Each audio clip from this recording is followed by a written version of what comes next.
அன்னைக்கு சண்டை வந்து மேற்கொண்டு வளரவே இல்லை, நின்றுட்டுது. மருந்து பரவாயில்லை. அதுக்கப்புறம் பல சந்தர்ப்பங்கள்ல சண்டை வரும் போல இருக்கிற போலாம் இந்த மருந்து அதை நிறுத்தியிருக்கு. பிரமாதமான மருந்தா இருக்குது இது.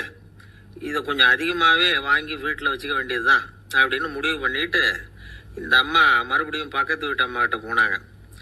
எவ்வளவு விலையானாலும் சரி, நான் காசு கொடுத்து வாங்கி வச்சுக்கிறேன், எந்த கடையில் இருக்குது இந்த மருந்து சொல்லுங்க அப்படின்னு கேட்டாங்க.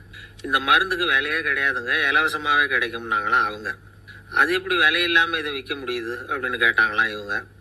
அது மருந்தாக இருந்தால் தானே விலை வைக்கிறதுக்கு, அது வெறும் தண்ணி தானே அப்படின்னாங்களாம். வெறும் தண்ணியா சண்டையை நிறுத்துது அப்படின்ட்டு இருக்காங்க இவங்க.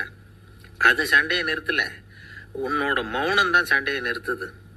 நீ வாயில் தண்ணியை வச்சுக்கிறதுனால எதிர்த்து பேசுறது இல்லை, அதனால உன்னுடைய கணவர் கோபம் வந்து சாந்தமாயிடுது அப்படின்னாங்களாம் அவங்க.